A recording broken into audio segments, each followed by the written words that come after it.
Do you wonder if there are narcissistic pastors? Yes, there are. The fact that someone is a pastor does not exclude them from being toxic, especially when they are not yet genuinely saved. Christians need to know that Christianity is a way of life, it's a lifestyle. But pastoring is just a title. So in this video, we are going to go into signs that shows you a pastor is narcissistic. Their attitude, their way of life can dissuade you from going to church, can even make you backslide. But please do not fall for that. That is actually the strategy of the enemy, and that is why he has planted them in many churches, to make the genuine children of God fall back in their fervency for God. Number one sign, they are so full of themselves, but parading a false humility. They always place themselves, tell highly of themselves, their achievements, even if it doesn't really exist. Oh, I've done this, I have this, I did this, I was that. Back then, they would tell you they are humble, always telling you, God bless you, and giving you that fake bow, oh, God bless you, sister, God bless you, brother.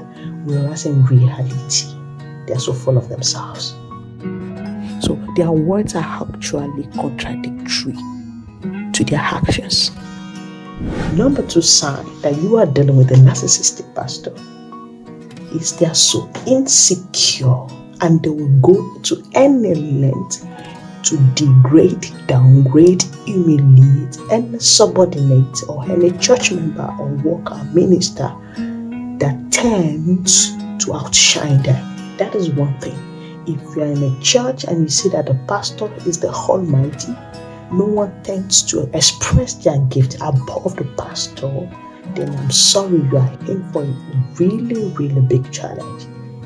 If you're with a spouse that's maybe subordinate to them, come on, he or she will always be frustrated. They will always block every opportunity that comes the way of their subordinate to lift their subordinate ahead of them. Even if you're just doing an ushering job in the church, but people tend to love you because of your smile or the way you dress, or you're just this highly connected person, you are a threat to the pastor, and it will do everything to always bring you down. And they will always pretend as if they do not need your help, that they can function without you, whereas you are truly the person helping them to scale through some stuff.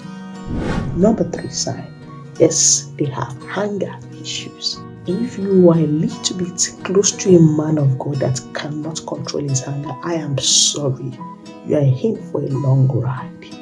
They easily flare up unnecessarily, and oftentimes without you knowing what you do. It's not about what you do or what you didn't do or what you did wrong. It's actually about them getting irritated by your actions, especially when you have things that they do not have, or you can do things that they cannot do due to some limitations. You get on their nerves, and those petty things get them annoyed. So watch out. It's a sign you're dealing with a narcissistic pastor.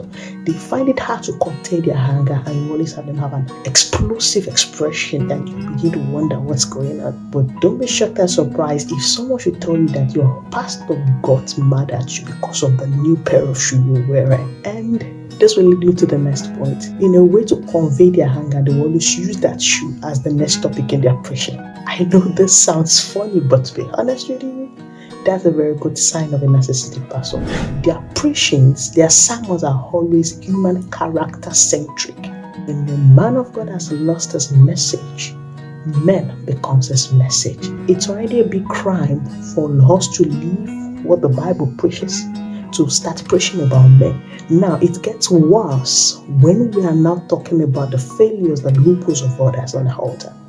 It's not that we shouldn't speak against what is wrong, They are not trying to rephrase the Bible fast, hammering on rebellion, hammering on the sons and daughters of Belial, hammering on the sons of Eli. They are not trying to look for every negative characters in the Bible and structuring, finding a way to infuse it into their messages, to hammer unnecessarily on some points that they're like trivial issues. And the pastor's message is becoming centered on the flaws of men, what they are doing, what they are not doing right, and trying to find scriptures to justify that, then I'm sorry you're dealing with a narcissistic pastor. And in such a case, in order not to continually hamper your faith flee, because there's nothing you're going to do that they are going to appreciate. What is the next sign? They lack empathy. Narcissistic pastors are not interested in what is happening in your life. They are only after you because of what they benefit. Those around them are those that helps them financially, those that are well placed. Now, there is a trick there. There are some narcissistic pastors. They want to know everything going on in your life, not out of care or concern, but to manipulate you and to dominate and control you. How can you differentiate both? This set of narcissistic pastors that wants to know everything about you will always hide information about their whole lives. You will think you're close to the man of God, but you will be surprised that he does things that you are not aware of. Maybe he travels and you're just shocked that, oh, pastor is not around, he traveled for a while. You were like, oh, but I saw pastor yesterday, we chatted, we talked, he never told me anything. That is to send a signal to you that communicating with the pastor wasn't actually out of care or concern to know what's going on in your life or to pray with you. No, it's actually to have every information about you. Back to the other type, which is those that truly do not care what is going on in your life except for what they can do.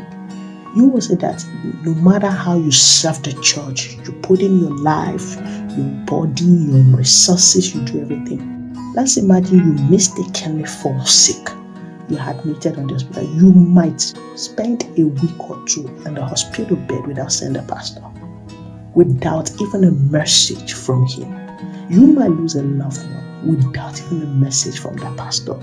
And by the time you will resume back, you will at least expect some level of empathy or a few questioning, oh, what has been going on? No, you will be greeted with a rash and harsh welcome insults.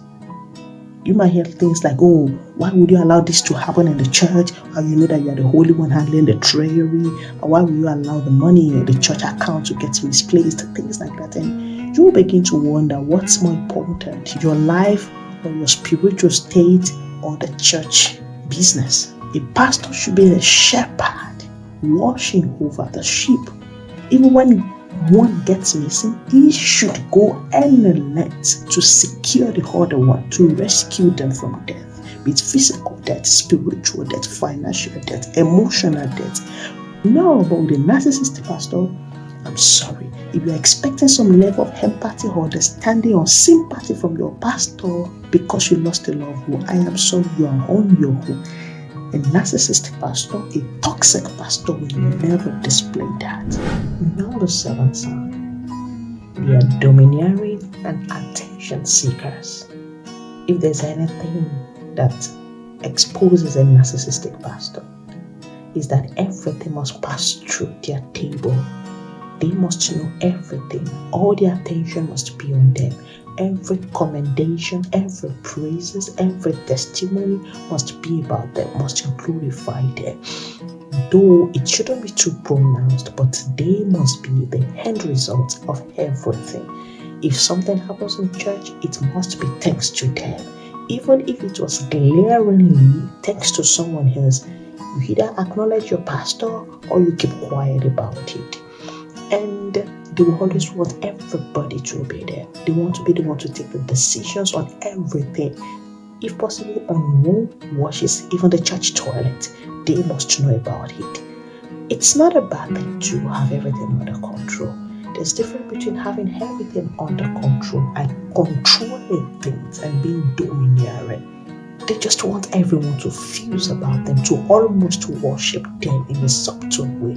And you must be careful about that. Number 8, a very fast way to know a narcissistic pastor is they emphasize on trivial issues and they always shout during their preaching. Yes, they mistake loudness for emphasis, which takes us back to one of the points we shared before, that in their bid to emphasize or to hurt you out of their own anger and bitterness, they want to humiliate you while they are preaching in a subtle way. And you will see them almost screaming when they are preaching, repeating and repeating a useless point. It's like leaving a whole chapter to focus on a comma or the punctuation mark in a verse. That's weird, but that is actually and exactly what the narcissistic pastors do. Their preaching, their sermons are not refreshing. It's almost nothing new. The moment you have that, know that your pastor is not connected to God. They are just trying to lead the church, and that is why the church is not growing. The spiritual state of the followers are questionable, and it's because it's flowing from the pastor, not the nice side. They often speak bad of their followers or subordinates. You might be in a casual conversation with them. They talk much, they make the conversation all about themselves, what others have done, what others cannot do, and they use negative words every now and then. I need you to watch out for the signs. And if you look closely, people do not really like staying around them. Everybody is having a hurt, a grudge against them. If you're experiencing any of the signs, or if you've seen any of the signs in your pastor, please and please, nobody is tying you down to that church. Rather than continue to hurt yourself, hurt your feelings, and stay stagnated spiritually, why not take a walk? Leave. We are one body. There are no such denominations in heaven. Your salvation, your faith, your destiny, your ministerial assignments in God, no matter how minimal it is, matters to God. You matter to God. So please do not allow any dysfunctioned man or personality or woman trample upon you. Seek God with all your heart. Know God for yourself and seek healing. Forgive your pastor. Let go, but please walk away. If there are things you cannot condone, walk away. See you next time. Thank you and God bless.